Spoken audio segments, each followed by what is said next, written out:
Hello, everyone. Welcome to EUphoria and the summer of sci-fi. Wow, amazing. Awe-inspiring. My name is Taylor Navarro, use she, her pronouns, and I will be your host this evening on this wonderful panel, Tropes, Tropes, Tropes, semicolon this time, science fiction genre and tabletop role-playing games, because it's summer of sci-fi. We're here to talk about sci-fi TTRPGs. Pew Please pew make pew sure that you pew. follow EUphoria.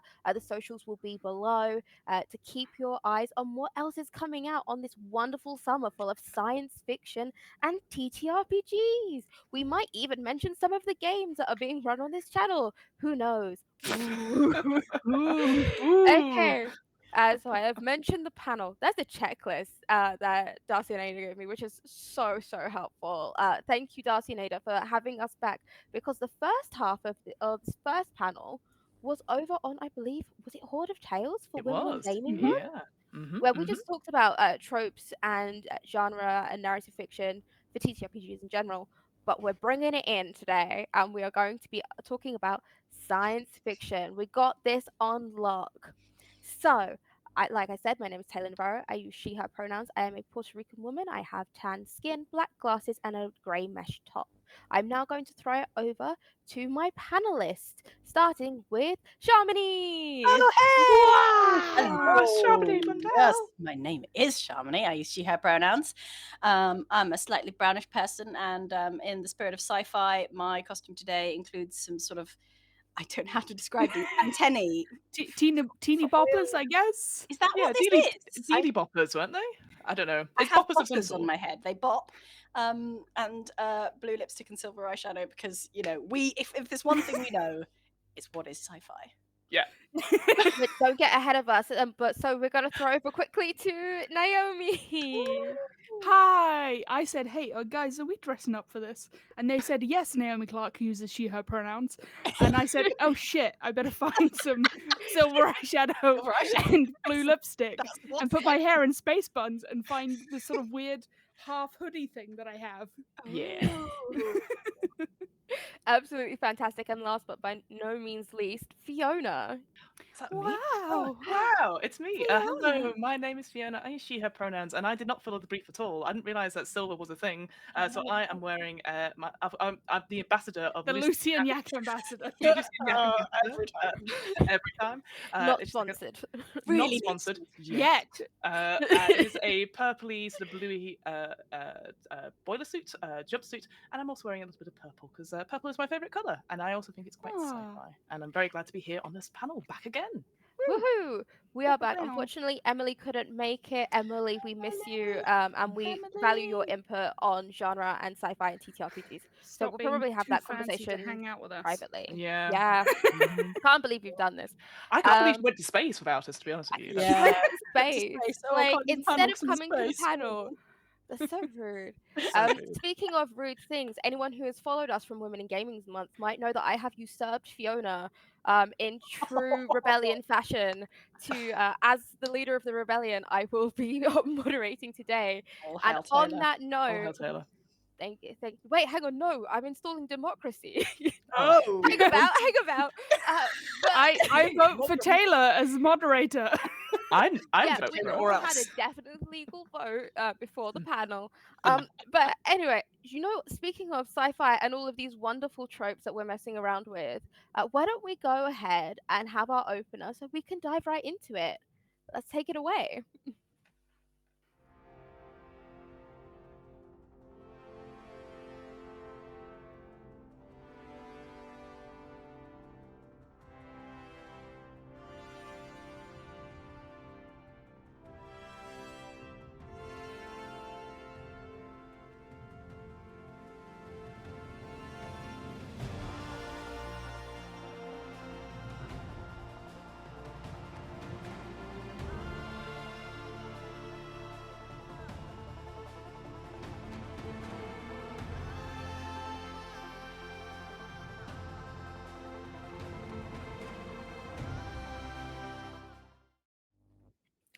Fantastic. So I'm going to open with an icebreaker question. Again, definitely not stolen from Fiona. I came up with this myself. It's I'm fine. It's shaking fine. my head for people. Behind all good leaders is a Fiona with a dictionary. That's all I'm saying. Fantastic. We're going to get you to bring out that dictionary. So Mhm. start looking for it as I'm going to ask everyone, what's your favorite sci-fi TTRPG or actual play series or one shot? And this is going to be Ready. relevant later. So whatever you decide, I am bringing it back. Ooh, callbacks. Go for it, Okay. I'm Naomi. ready. I'm ready. I'm Naomi, ready. let's go. Lasers and Feelings. There is no better game. It is the ultimate game ever created. Any game can be replaced with a hack of Lasers and Feelings. I've never And played it. Ah! I know what it It's is. I have great. never played Okay, it, but so it is sci-fi. Yeah. the best thing about Lasers and Feelings is it really dials down what the whole like Star Trek thing is about. You're a Spock, you love lasers, you love logic, you love math and doing things by the book, or you're Feelings and you're a Kirk and you shoot from the hip and you kiss green women on planets and things. And you know what? Like, Amen. it's as far as like dichotomies go, it's kind of my favorite. Oh. Absolutely Easy peasy. fantastic. Fiona or Shamini, who wants to go next? I'm gonna say one that I've played recently, which is Orbital Blues. Mhm. And I think it's particularly good for this because the game is just like tropes. Would you like some tropes? Here's a trope. I love tropes. Tropes. And it's all built around that. Mhm. Okay, and Fiona.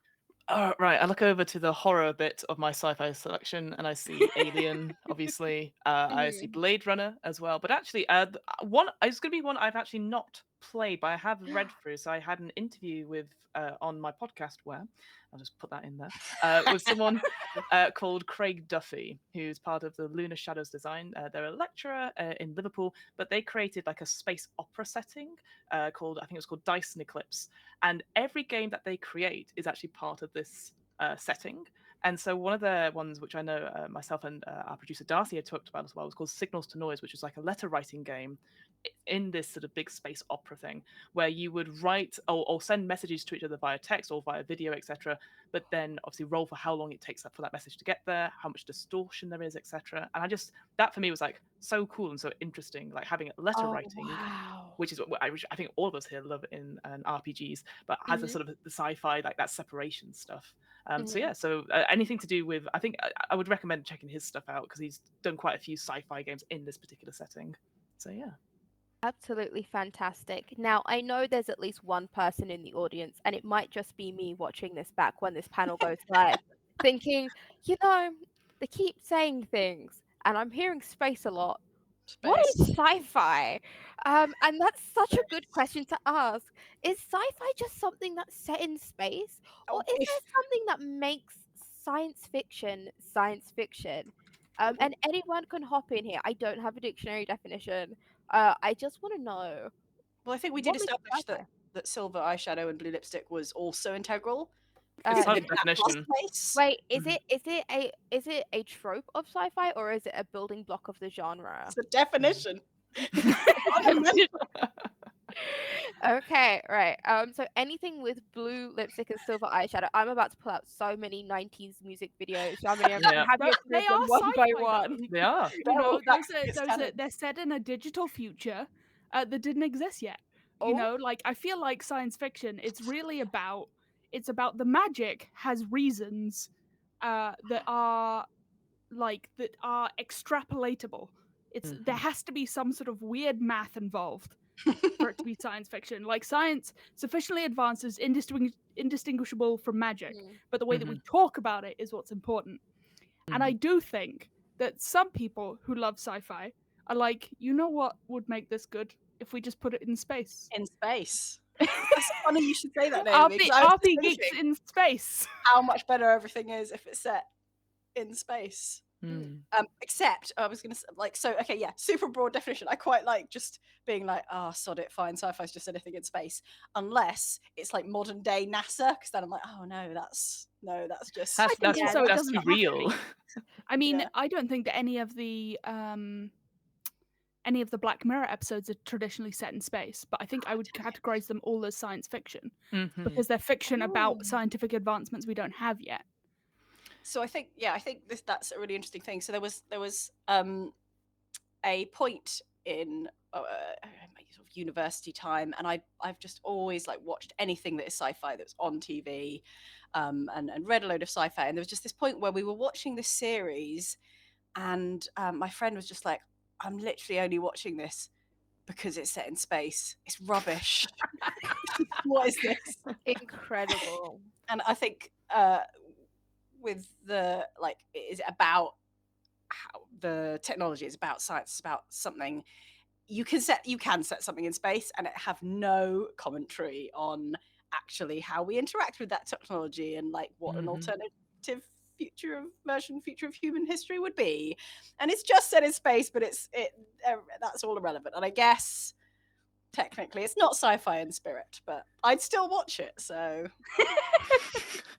Sci-fi. Would Shamini watch it? Yes, no. yeah. New show.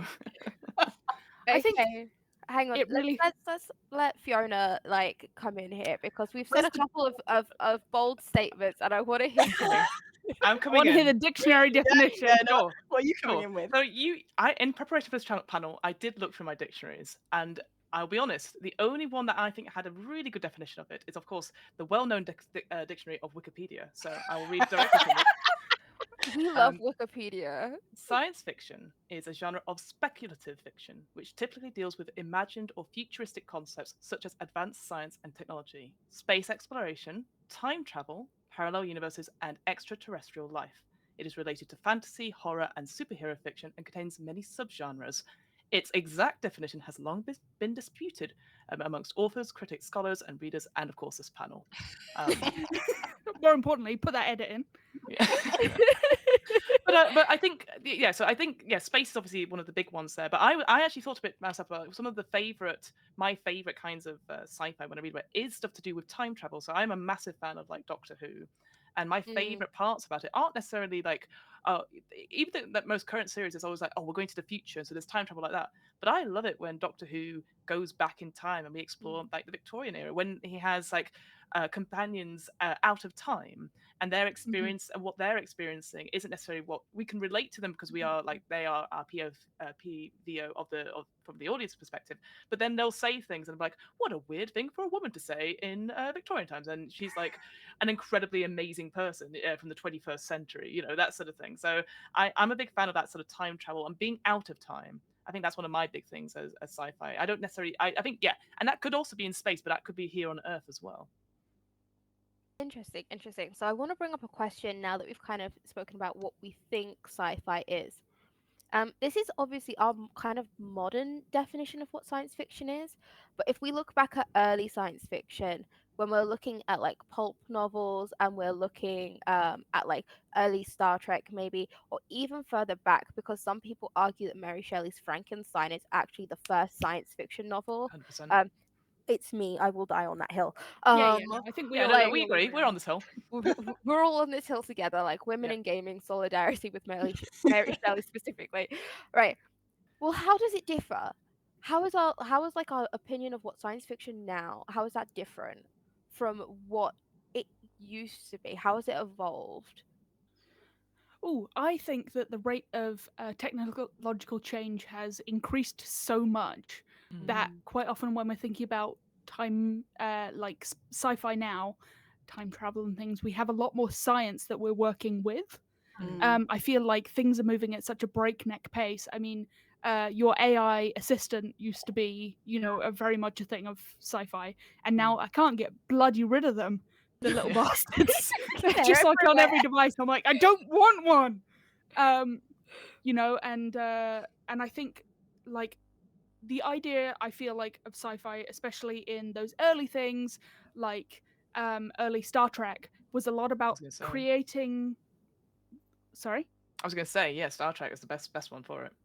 Yeah, was creating a thought experiment, you know, for philosophical questions. A lot of those were like, what if there was a society where this particular issue became really obvious to us, the audience? You know, like that is part of it, is saying, okay, we all agree that we shouldn't have war, so we just agree that 73% of us should be killed on any given day, and we'll just walk into the killing machine. The real Star Trek episode. Wait, hang on, pause. Based on that, is the Purge science fiction. Ooh, speculative fiction for sure. I think Yeah. it's very speculative. I don't think it requires a technology. I think it doesn't because it doesn't require a science. It's political speculative fiction, I think. A parallel world alternate histories as well. Again, maybe that's its own subgenre in science fiction. Of, like for example, Man in the High Castle. What if a certain faction did win the war and all that sort of thing, and changing there? I think definitely anything to do with timelines is definitely science fiction of sort. But maybe we consider science fiction. Speculative fiction and I think it's sci-fi speculative fiction. I think it's science fiction if you can travel and choose between the timelines. If the timeline is fixed, Yeah. if the I don't think technology there's enough to travel science. through time is part of the story, then it's sci-fi. Yeah, Interesting. I think the base note of there has to be a science about it. There has to be something that we use to explain the faculties of the world that isn't. And then I can just do this. Don't worry about it. Like there's, there has to be there has to be jargon. I feel like 90% of it is jargon. Does the jargon have to be plausible jargon, like you said about the difference between science and magic? If you just say like, oh, it's a warp core, it's powered by selenium crystals, like, isn't that so? Yeah, it's wild, isn't it? When you're like, it's a teleportation circle powered by crystals. You're like, magic. Okay. They're like, it's a warp drive actually powered by crystals. But I think you're absolutely right. Jargon is about it, and again, it's that sort of, it's science, but it feels like, you got the right terminology and stuff, to the point where I think I'm going to get the name from it wrong for it now, but whatever it is that the Force uses in Star Wars, like midichlorians, somebody did a fake paper on it and submitted it to a science journal, and it got through because of the jargon. So I think it's that sort of thing where and also because paper reviewers are rubbish. Yeah, absolutely. They don't read through, etc. But that's the thing. I think it comes down to the jargon. Problem. It comes down to the jargon and committing to it. But then going back to what you're saying about creating like technology and thinking about the future, like lots of stuff that we've seen in Star Trek have sort of inspired real life things, like the tricorder. I think it has definitely different things. Body scanning in general. It's interesting. The little flip phones. The little flip phones, the communicators over long distances. But it's true. And it's just that sort of thing going, well, we can think about it. How can we make them real? So I like how science fiction is always like trying to imagine what we can do with certain constraints. Like, like we can make this real. People want to work on it. And to the point where, actually going back to language, like, you can learn Klingon on Duolingo and stuff like that. And okay. On Duolingo? Yeah, absolutely. There is a conference that happens every year in the US that people come and will do workshop stuff about the linguistics of a certain language. So the fact that, and we've had that in fantasies as well, like everybody loves a conlang.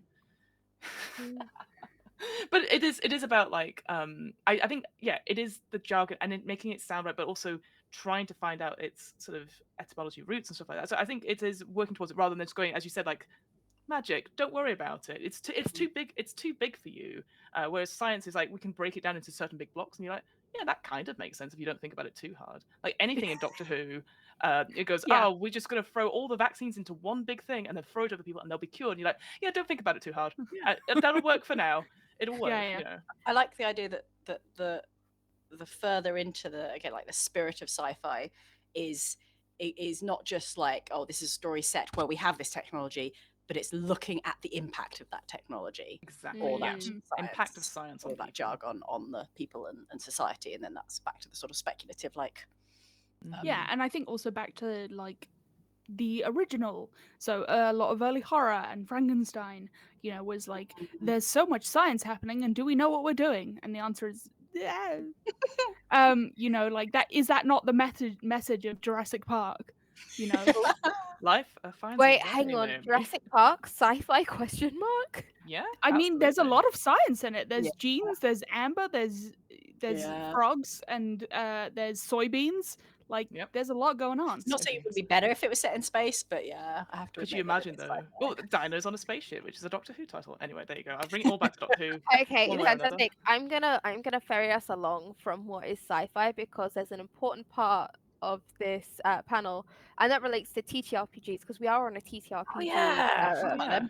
Is it a streaming channel, a variety channel? I don't know what Twitch terminology is, but TTRPGs are it's important. It's a.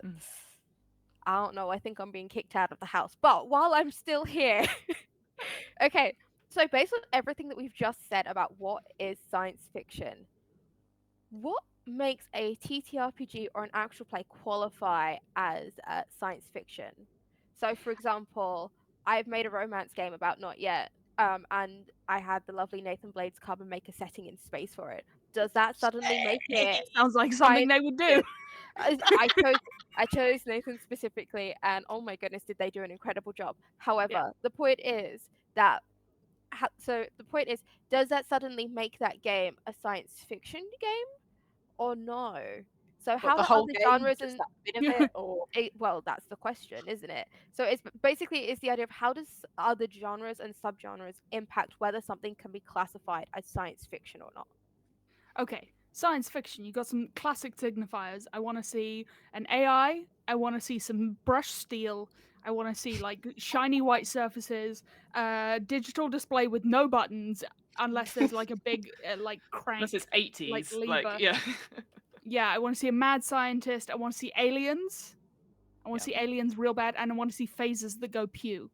just Mhm. things Aggressively, I Naomi want to. wants from a Yeah, TTRPG. Someone be taking notes.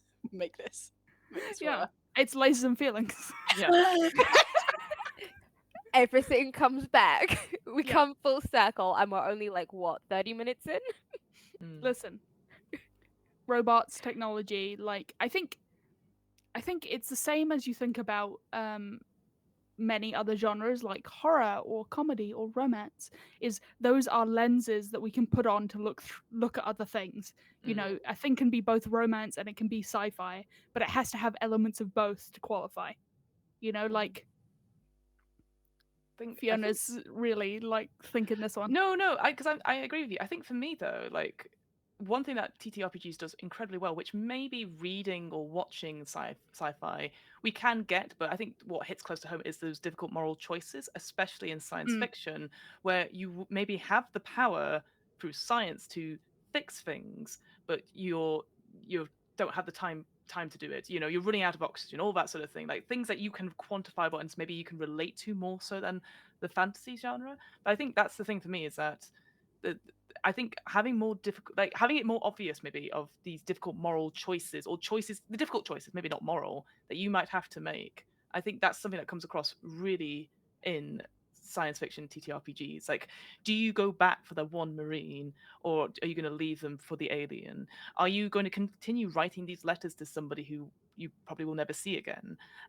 You know, what's the benefit? You know, and it's stuff like maybe we wouldn't consider, like again the hack and slash fantasy of like kill the dragon, job done, you know. So I don't know whether it's that technology plus the choices that's the thing that makes it for me, is just having those choices. And it's always, for me, it's always ordinary people in extraordinary circumstances. So that two people having an argument on the way to the airlock about going around to an in-laws for dinner, that's an ordinary circumstance. But in, you know, going for a spacewalk, that's an extraordinary circumstance. And then what if that's the last conversation you have with someone because of the deep void of space? I don't know.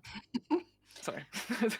I'm quite happy to be. I would be quite happy to be quite broad and be like, if it's got enough of the tropes, like just some of the ones that Naomi mentioned, like it's spacey or it's a bit, there's some technology. I'm like, yeah, sci-fi. The same for a TTRPG as anything, I would say. If it beeps, it's sci-fi. It's sci-fi, but And if you it can also hums, it might be engage magic. with that more or less. You can engage with, like, you could have a Firefly episode where it's just about rustling cattle and doing deals and like, oh no, we've got our cowboy tropes going on. Or you could have a episode where there's like man gone mad on the edge of space and you're like, oh right, this is integral to what we're talking about. Agreed. Okay, so we're going to take a quick break in terms of hard questions, and we're going to ask another easy question. What's your favorite science fiction trope, and how have you played it in a TTRPG? Ooh. Okay, I love itty bitty robots. I love little robots who only have one job to do, and you're in the way. Those are my favorite. They are fantastic. I think Do we need to take a break? Do you want us to Nope, hit good. pause? Oh, good. I think we're good. I think for me, what do I love? I do like the idea of of like parallel universes and time travel. I haven't done anything like that, but I will say one of the big tropes I've always done, and I will admit this is more horror than anything else, is someone going into the room and seeing a scene of devastation, going, where's the evil alien? And then there's a horrible bit of slime that goes on their shoulder, and you're like, Very that's good. why you Very good. always look up in these things, because Uh-huh. and yeah, definitely, and the vibes as well. Like I was saying before about like the idea things go beep, but actually the sort of was it future retoristic sort of like of alien films. You have that old sort of like timey-wimey like film old timey-wimey sort of computering like with these sort of Yeah. the green and stuff like that. I love stuff like that where you can describe the vibes of it to be like, this is the future, but it's rubbish. It's broken down. It's not the nice sleek things that we've been promised, perhaps. So yeah, those are the sort of vibes I like playing with. But that's obviously from a more horror sort of sci-fi than anything else. That's just because you love horror. You're just like, All much horror right. can I fit in Well, my sci-fi? when tropes part 3 horror extravaganza comes, you'll know where I'll I be. won't be there. I'll be gone. I'll be hiding somewhere safe when the horror panel comes out. Yeah, Like, yeah, there's yeah. You and no- Luke Fryer both. Just keep looking up, Taylor. That's all I'm saying. Absolutely not.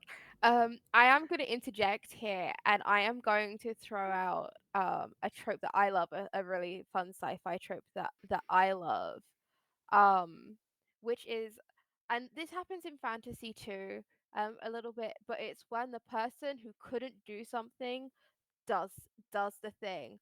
When you use the space magic, when you finally like are able to pilot the ship properly, when you get to sit in the captain's chair, like that, I wasn't able to do something, and we've watched as they've overcome something, and they then do the thing, but capital T for the and capital T for thing, is one of my favorite sci-fi tropes, or just tropes in general. But I love it when they do it in sci-fi, mainly in Star Wars, when people Suddenly use have the the force. yeah, when people suddenly have the force. I think that's You know what I think, like on TTRPGs, the best thing about sci-fi is having any science knowledge and then just being able to bully the GM with it. Like sci-fi is truly the language of the bluffer.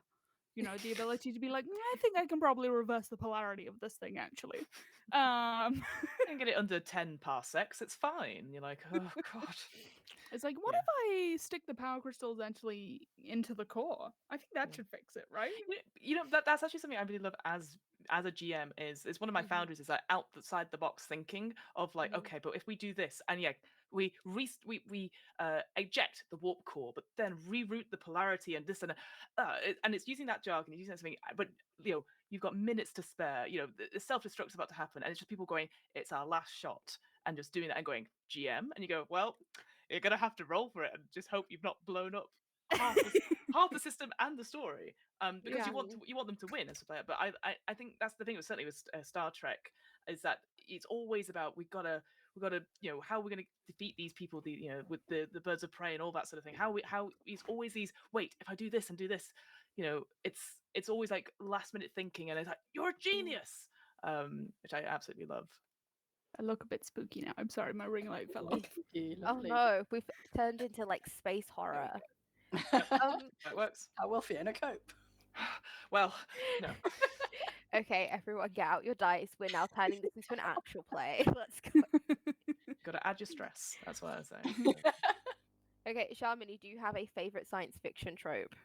Yeah, I haven't thought this through, but I was thinking of how much I like Deep Space Nine and all the sort of plots that are basically sort of like Cardassians equal space Nazis. It's a sort of like running thread. And I don't know if this is really unique to sci-fi, but the idea of taking an analogy for something or a thought experiment that is kind of dark and terrible, and putting it a safe distance away, such as in space in a future, and using that distance to be able to more comfortably explore things. And I was trying to think whether you do that a lot. You do that with fantasy as well, and I'm sure you do. Although, like, a lot of fantasy, like, it feels like because it's often like medieval settings for fantasy. Yeah. So it feels a bit Yeah. more past sometimes rather than Yeah. um It feels like, oh, we got better from then. Don't worry about it. Yeah, because like again, I always go back to Alien in that point because Alien. Okay, the spoilers in the title. There's an alien that's coming to kill you, but that's not really. I know. Sorry. Oh, I didn't wait, know wait, this. wait till the next You film should comes out, watch it. guys. You're gonna really love Romulus. But it's about ultimately these big corporations that have taken over governments and how rubbish it is being a marine or a salvage or any of these things, working for the man, so to speak. And it's that how grim this life is. So you're in space, but it's rubbish, and you're just basically eking out an existence. And so I agree, like that sort of analogy of like, hey, these things don't necessarily get better if we, if we do keep something. if we don't unionize, if we don't do these things. So Yeah. that I just felt, absolutely, Shamini. That's what I was thinking of when you were talking about that analogy. I was like, yeah, actually, Alien, if you read it, all the legacy stuff, all the war stuff about, and androids as well, and androids are a big thing in terms of What does our humanity look like? yeah, like there's that video game like Detroit 2070 or something like that where you Yeah, could I know play. the one you mean. Yeah, and that's a great one, again, difficult moral choices where you play three different kinds of androids and three different kinds of situations, and their choices impact on how the relationship with humans goes. Are they just used as subservient, or do they become free as a result? So yeah, I like having, like you said, at a safe distance. I think people feel it's more palatable, perhaps because it's the future, so it couldn't possibly happen. But it definitely feels more. What's the word? I don't know. It's exactly what Shamini said about like in the past, meh, don't worry about it. But in the future, like, oh, this could actually happen unless we change what we're doing right now. I have that problem with Black Mirror. I can really only watch one episode at a time, and I think they're actually getting to the point now where technology is moving faster than they can make the TV show. Yeah. I think so. I do think so, and I think that actually these points that you're making leads beautifully into the next question that I have for you all.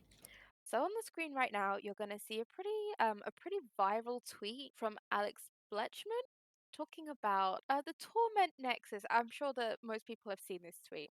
So essentially, it goes, "Sci-fi author, in my book, I invented the torment nexus as a cautionary tale." And then a tech company goes, "At long last, we have created the torment nexus from the classic sci-fi novel.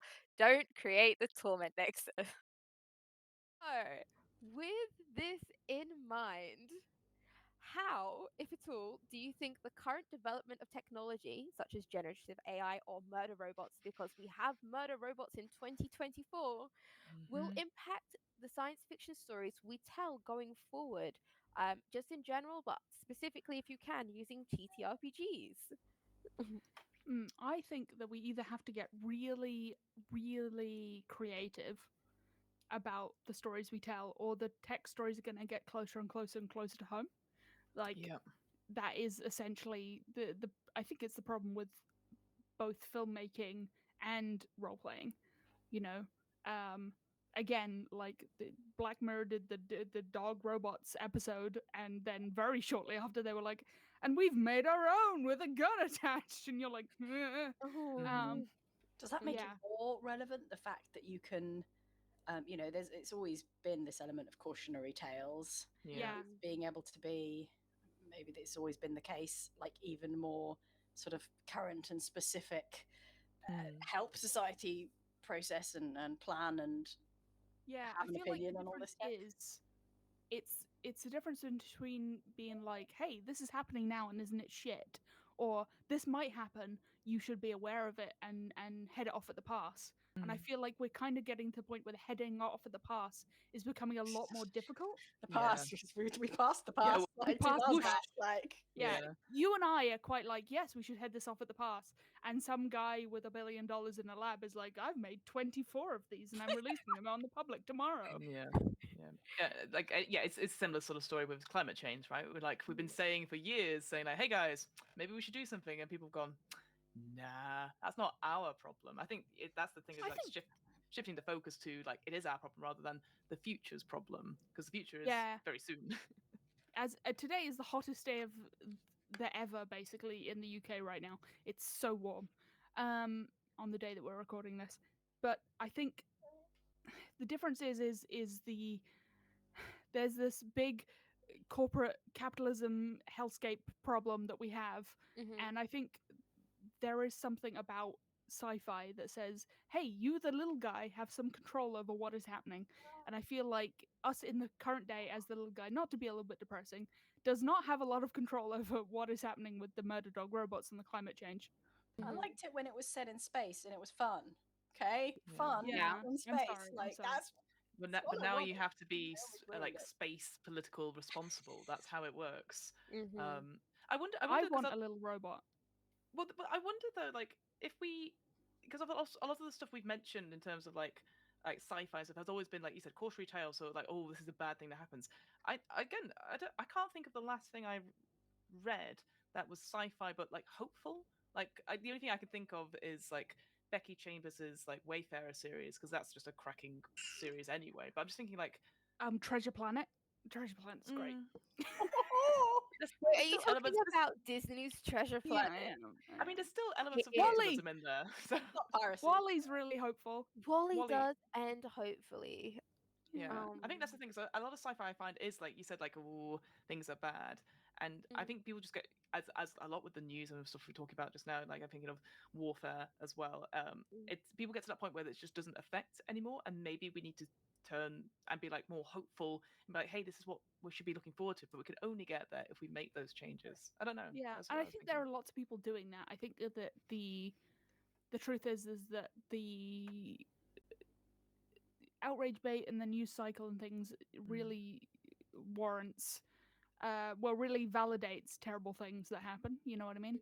And I think that part of the reasons that we do RPGs, bring it back to the top point, you're welcome, is for its hopeful narrative, you know, that an escapist fantasy.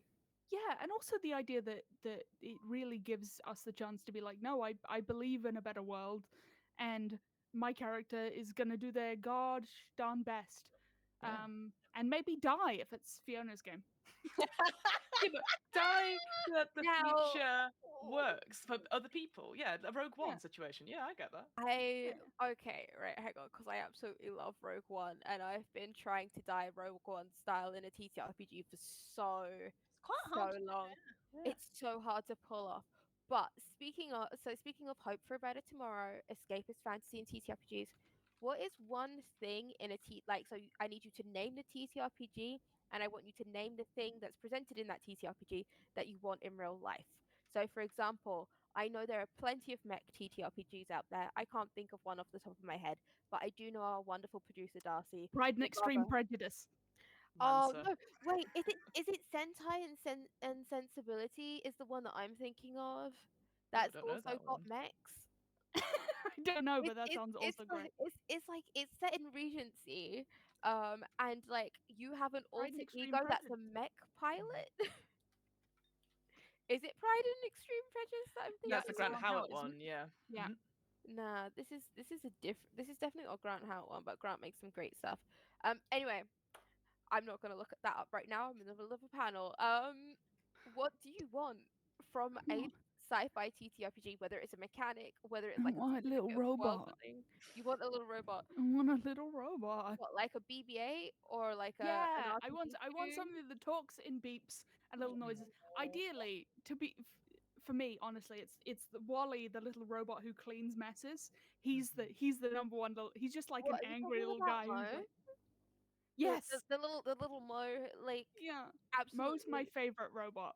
I just think like a little guy who's like is very good. Of a TTRPG that would give you a Mo, just so that way we can keep it relevant. Lasers and Felix. Yeah, I was gonna say, hang on. I think in Starfinder. I was gonna say Scum and Villainy might give you the option to have a little robot in your loadout. Yeah. I'm trying to think what other ones I really like. I was gonna Baby Nightbot. I was gonna say, going back to you, Taylor, you saying like you looking for a Rogue One RPG. Well, I have played one called Going Rogue, which is by Jess Levine, and it's a GM-less anti-fascist TTRPG game about war, rebellion, and making the ultimate sacrifice. And the reason I want to mention that is because was one of those games going in, going, yes. So obviously, we all know there's going to be a big sacrifice at the end, but for that better future, as we were talking about. I don't think I don't think I've had another RPG at the same level where I've cried so hard in the ending, and it wasn't. I'd already died. But it was other people like sacrificing themselves, and the reasons they were sacrificing themselves because of the way it'd been built up, of that GM-less way of the pillars and stuff like that. Very much Possum Creek game sort of thing. So I'd highly recommend that, because again, it goes back to what I really love of that difficult choices, but you have to make that choice because that's the only way we can get a better future, a la Rogue One, Andor, etc. Will we get cancelled if I say a science sci-fi RPG that I think is really awful? I'm allowed to bag on one? Oh, you know what? I tell you what, we're gonna put that on the EUphoria Patreon, and we'll record that content afterwards. So, if you want to we got hear some claps there what from the producer. what sci-fi game that Naomi wants to I rag I think it's on, terrible. I make think it's sure badly you- made make and sure had you so much sign up. potential, and it's shit. Make sure you sign up to the EUphoria I'm convinced. Patreon. Yeah, I'm convinced. And we will have a clip where we very briefly discuss. You do have to subscribe at the lowest tier to get that content. So It'll I'm be gonna worth it, just though, bring 'cause us I'll be really mad. Other things that are good though is something that you want from a sci-fi TTRPG in real life. Tales from the Loop. Like, God, Oh, the idea of being 7 and you want to discovering be 7 in real life? no, wait. The Hang on, idea of being 7 and discovering a robot, very good. Hang on, I'm Portal pretty gun, sure the youngest exceedingly age in good. Tale of the Loop is 11. So like, you're gonna need Not like, Naomi's okay, version. I can be Naomi is 11. 7, okay? I just 7. feel like 8 Eight is the cranes. ideal age for a person to discover a piece of abandoned tech. You know, Ooh. like you're at the age where you have no idea about consequences, Well, but this is true. you are infinitely curious, and you're like, I will exact my will on the world. You know. No, that is fair. Tales of the Loop is a really interesting one because I don't know that I see it as sci-fi unless this is gonna be a bit mean, unless the GM really hammers home the like all of like the magnetrine effects and stuff like that and how that impacts the world. It is I the don't know that I most would science see that as fiction. sci-fi. It's definitely not real, and there's science there. But I mean, I think because both me and Taylor have played on it recently, the Tales from the Loop. I think I agree. It's very lo-fi that it's just in the background. Like I know in a particular episode recently that we recorded, like I was like, right, we're going to pretend to do this and it'll be fine. We're going to help in the community and cause a distraction by helping someone. And they're like, but I've got my little robot for that. And I was like, oh yeah, why would you even need me? Yeah. I hadn't thought about that. I was like, well, no, I'm going to still go strong because it's the human element, that personality, etc. But I completely forgot that that's not a thing, because in my head, what took over from that was that you're role playing in the 80s. So that's the thing. Is I think it is sci-fi, but in the 80s. And so I took the 80s bit first. So yeah, and I agree, unless there's like visible cues perhaps, but I completely forgot that. As I know, Naomi, you would have remembered all the little robots if you were there, but I'd completely forgot that little robots could help out. I was like, I just love a little guy Like, robot. because my thing is I don't necessarily view ET or Stranger Things as sci-fi either, because the sci-fi element I think is if you part of have the a story, lab, but I don't think it's enough of the story. I mean, someone is doing science, and that is creating the story. Like, I feel like if there's a lab setting and it's happening About that. So can we come back to how much do you need? Yeah, okay. I think that's a very good question. What percentage needs to be science-based? How much science do you need in science fiction for it to be Specific science fiction? percentage, and then we're going to go through and we're going to rank everything. And we will decide whether it tell counts. you how much points each Yeah, element we'll costs. give everything a ranking. Yeah, Can I answer the I previous feel question? like it Oh, yeah. depends. Hang on. Let Shamini. You wanted to ask the question? I just wanted to say that when you were like, what's a cool sci-fi thing that you'd really like? My mind immediately went to like holodecks, and then I was like, Yeah. that's just us playing TTRPGs as a replacement. No, that's for actually holodecks. laughing. Well, it's laughing. That's laughing, yeah. laughing. For sure. We should get holodecks though, just as like hey, big tech company, come instead of like generative AI, can we have holodecks instead, please? Yeah, actually. As a person whose family lives on the other side of the globe, I would kill for a teleporter. Yes. Okay. Right, hang on though. Do you want teleporter that smashes your molecules, sends them across the world, and rebuilds you, or do you want like the tube through the center of the earth kind of I teleportation? want one that kills me and then reforms me It's from worth it. different Like, molecules. death is worth Okay. it for instant travel. Yes, Yeah. yes, good. Okay, Do I had- do I've the If you've ever been fly. on a plane Okay. for 40 hours, you're like, just kill me. It's better. It's quicker. Look, I'm like that after about 10 hours on a plane. I couldn't imagine doing 40. It's not a way to live. In economy? No. Yeah. No! They Yeah. shouldn't have economy You planes think that that I'm travel for flying 40 first hours. class anywhere? Bruh. Oh my god. We live in the bad reality. You know what they don't have in sci-fi that I think that we really need to see more of? Like spaceships that have like cramped economy classes. Yeah. Like the lower Need deck Too on the real. Titanic, like that kind of awful They did have that Doctor Who reality. episode where the little shuttle broke down and they were all stuck in the shuttle, but it was roomy. Midnight. Yeah. Wait, Yeah. is that the one with the knocking on the outside of the? Yep. Yes. That was the creepiest Doctor Who episode that I think the guest. Other than hello, You My Mummy is always going to be like I the was top. literally just like I watched the Are You My Mummy episode when I was like 8. It And that's was definitely terrifying. sci-fi because it's got nanobots in it. It's Yeah. got When I- nanobots in it. When I'm Time travel. my partner to see some episodes of Doctor Who, I go for the horrors. I go for the Are You My Mummy one, the first Weeping Angels one Mhm. part. The first Weeping Angels one was fantastic.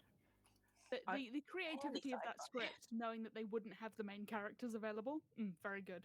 Incredible. I mean, but the ones you've pointed out there are ones where again people are stuck in a certain time period as well, so or in a place which is scary. But like I would say stuff like The Family of Blood, Human Nature, where Should have done that as well. the protagonist of the Doctor has to hide himself from himself, so he doesn't remember anything. was And nice. again, that technology stuff, Oh, and so it's up yeah. to Martha, who then has to go through some quite traumatic things. I mean. Poor Martha Jones. Martha Jones should. Martha Jones deserves deserved better. She deserves better. Anyway, we'll go. That's a different trope. Panel. Sometimes you go places for a man that you wouldn't go with a gun. And And- Martha and Jones was Martha really Jones doing that. did Would those stories have been the same if the explanation had been fantasy gobbledygook instead of technobabble? That's like, No. does that come like does that make a difference? Does that mean it's not really sci-fi because it's not really about those things? They're just they're just the plot device. I think it's like a setting. I think sci-fi is like a setting. Space. It's the thing that drenches everything else. You know what I mean? Yeah. The same way that like fantasy is a setting. that particular episode, just to go back to it, I agree because like that is set just before World War II, and then the Doctor is human and seeing warfare and then remembering stuff about this warfare that he's been hiding from, along with like again the way people are seeing it in that sort of way, and people, the war's that's never going to happen to us, and knowing this all foreshadowing and that these young boys are going to die, and having someone has a vision that they're going to die at a certain point, and they know how to jump out of the way because the Doctor intervened with that particular point. So again, that for me is it is sci-fi because of the aliens that are coming after Doctor Who. But that could just be again fantasy gobbledygook, like someone has visions about something. It's more satisfying to me that it is the analogy was saying of warfare and then the Doctor having to deal with war at the same time and conflicting with the two different natures of him. That's the thing for me. Has always been it's about the relationships between the people with that veil of sci-fi on under the top. Isn't that the whole talent was like never explained? Like that wasn't actually sci-fi. Like I don't think the episode ever actually addressed it. It was just like he can see the future. So kind of. The Doctor has like Jedi style like force powers, like where he can like read minds and see visions and stuff like that. And that's just part of being a Time Lord, or it's part of being the first child. Honestly, the Time Lord lore has taken a wild turn. I wouldn't. Don't look at it I too don't hard. think we have time for that on this show. like you know what? Actually, we are running out of time, so I'm gonna throw out one last question before we start to do wrap up, because we've been talking a lot about like if we replace this with fantasy gobbledygook, like how does it still count as science fiction? When we think about science fiction and science justifications in fiction, is having like incorrect or imaginary science like midichlorians a trope or is it a nuisance, do we think? I think those two things are very different. Imaginary versus incorrect. Yeah. I think my thing is like I really hate when I used to be part of the Doctor Who Society at the university. Thank you very much. I was the Castellan. Thank you very much. Which is the secretary. And I used to hate. We would have shoved you into a locker for your. You own probably good. would have, absolutely. But so I apart from would being have shoved loved into to. lockers, I hated watching Doctor Who with actual scientists because all you would hear going, "That doesn't work. No, that doesn't." And I'm just there, and it was just that sort of thing of like, just suspend your disbelief because it's not about the science being correct because it's science fiction, it's speculative. But it got to the point where someone was like, "Ha, no, that can't work." And I was just like, "Can you not comment whilst we're watching? Like, let people work out." It's the same with climate change films. There's always someone afterwards going, "Well, actually, none of that stuff would have worked because of this, this, and this." And I'm there going like, it's supposed to be a story that inspires you to look into these things. Listen, if you don't want this episode to be 8 hours long, we only have so much time for the science. Yeah, exactly. I mean, as a person with science background, I love watching a TV program where someone uses a microscope with their eyes a foot away from the scope, and it's like you can't see anything. You can't see anything. You know, I think that I think for me personally, the science is kind of fun part of it. Yeah. You know, it's about science fiction gives you a really good box to play with. You know, because it's not like, and there's magic. Can I use my spell slots to make a dog? You know, like that's never going to happen. But you're like, oh, I have nanobots. Can I program the nanobots to take the shape of a dog? Like, you know, it gives you that sort of ability to think outside of a very clear box because it's not so far removed. I think the rules are more understandable. Absolutely. It's nice to be able to have a genuine joy and enthusiasm for science and technology and then be putting that into the story. And I think when you're making shit up, I can't think of a better technical term, deliberately around it, then like that's kind of part of the fun of it, like as opposed to, you know, maybe like mistakes imply that like there's something you could have played with but maybe you didn't know or didn't do research into this one thing, and then maybe it breaks the immersion if you know something. So I think this is sort of distinguishment between there's amount of yes and that we all have to agree to. Yeah, like I'm always a big fan of like the one thing I teach when I do science fiction improv is that we talked about that jargon before. It's like whatever it is that you're making a name up for, because we all make up names, all that's the thing. If you commit to it and say it at least 3 times in a scene, that becomes part of the canon, and no one will think it's. You need to say it several times and be confident of it, because if you just go people are going to go, didn't hear that, and that breaks the immersion. So I think. It doesn't matter. You don't need to have that bigger terminology of stuff, like just saying credits. You know, oh, that's going to be 32 credits. And you're like, oh, God, the price has gone up. You know, Freddo's up. There used to be 1 credit, etc. You know, that's... But you... Freddo's for 1 credit? Freddo's economic index is really... It's really... But I think, it always goes back to me going, like, you know, like, make up stuff, but just don't look at it too hard. Don't worry about justifying it all at the end, because that's for really boring people, and you don't have, as you said, we don't have time at the table to do that. We want to have fun, we want to move the story along, and then afterwards you can do the over and out going, wait a minute, that wouldn't work normally. Like the sonic screwdriver doesn't work on wooden doors. You're like, yeah, well, we know this. We know. Okay, so if I'm going to go around the table and ask you one by one, if you had one piece of advice to give a GM who wants to run sci-fi but is maybe a little intimidated by the science element of the genre, or is unsure about where to begin, what one piece of advice would you give to a GM who wants to jump into a sci-fi TTRPG? You should have a dictionary up of technical jargon. Technical jargon dictionary in another tab. Very good. And then you're just like, no, it's a quantum bike. Don't worry about it. Like the ability to pick out science words. Very good. But you don't have to use them correctly. Is that right? No, it doesn't matter. No, just sprinkle them. Yeah. I like, you know, you've got a lot of sci-fi IPs, and you've got a lot of TTRPGs based on those sci-fi films, shows. It feels very comfy instead of building a world yourself and doing that whole speculative fiction thing. You can like be like, I have watched a shit ton of Star Trek. I know roughly what you can and can't do within this world, with or without this technobabble, that technobabble. I think that's a nice way to take the pressure off. If you are familiar with the sci-fi world, use You that can world. absolutely rip off an episode of Star Trek at any time. Oh, I've totally done that.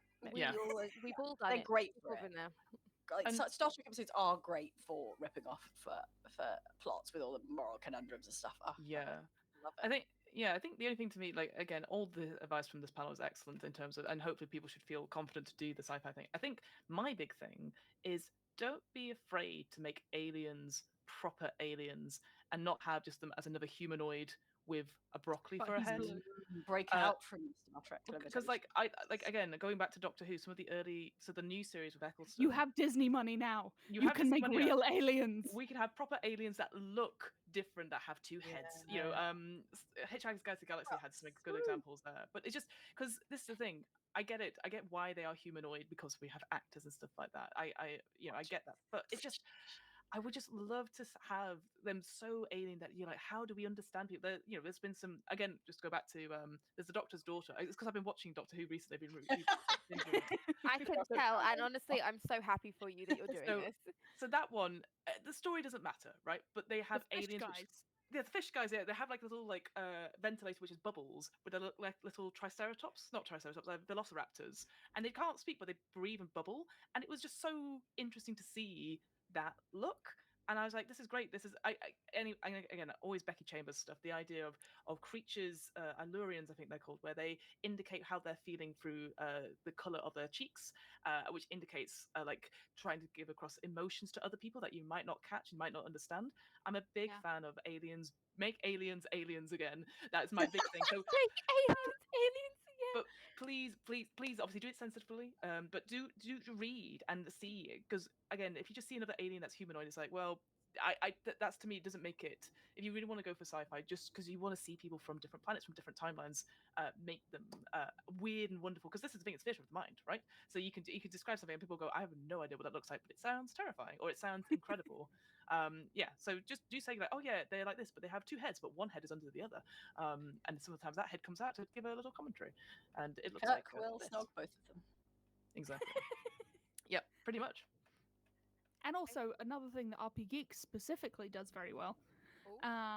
For example, I believe Shamini Bundell actually wrote a system for this. Is taking inspiration from the natural world is a really fun way to do it. Yes. You know, like your chameleons please. And your whales and things, and you can take like bits of things that we know exist and just like staple them onto something else. And like look up the science of that if you want, and be like, yes, this is how chameleons do it. So yeah. This is how they do it. Yeah, look at it through the microscope from very far away, and that's how big they are. It's a scanning electron microscope, and it comes in color. Bog off! I get so mad about it. Fantastic. And I think on that note, we're going to end our panel for today. So thank you everyone. So I can't speak English. I'm going to do the rest of the episode in Klingon. JK, I can't speak Klingon either. But there's a Duolingo course for that. I'm about to go and download a Duolingo course. But before I do, let's get some outros done in reverse order this time. So Fiona, who are you and where can people find you?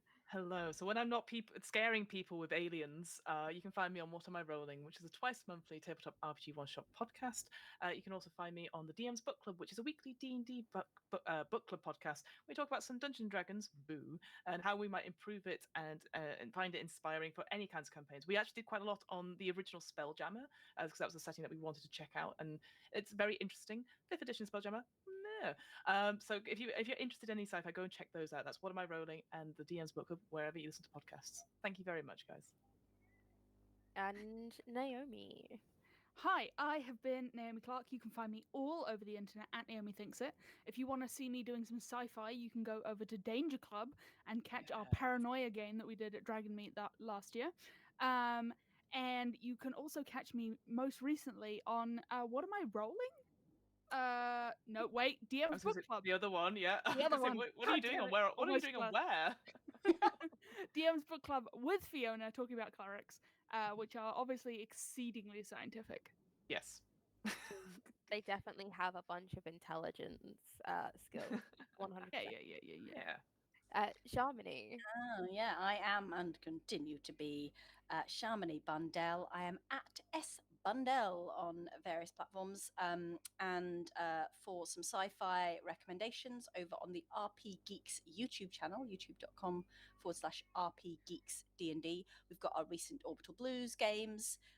We've got a bunch of sci-fi themed one-shots encoded with Just Boiling Cartwright was favorite of mine, and we have a campaign about Dungeons and Dragons and science where we get nerdy with the science about it all. So yeah, do check that out. You also If did there's a view anything you scream can as find. well. There is actually a lot of it. There's a lot of sci-fi on our channel, but not all of which is just in space. Some of it's What? You've got a variety of sci-fi? We RP love Geeks loves that. to put some shit in space. space. Yeah. Fantastic, everyone. My name is Taylor Navarro. Use she, her pronouns. You can find me on Twitter at TaylorAnnNX, and you can find me over on Cat the Law Mistress's channel with Fiona doing Tales of the Loop. So we're playing through the They Grow Up So Fast module. So I think we should have wrapped up summer by now, but the VODs are available on YouTube and fall is on the way. Thank you so much once again for tuning in to EUphoria's Summer of Sci-Fi. The social links are below. Please make sure that you follow EUphoria for more amazing sci-fi content, including Scum and Villainy. I am also on Scum and Villainy, Starfinder, playing a game where we take colonialism to space and we take back all of the objects that people stole Yes. from us. A cautionary tale of don't take shit that doesn't belong to you. Cautionary tale. Science fiction. Thank you so much, everyone, and good night. Bye.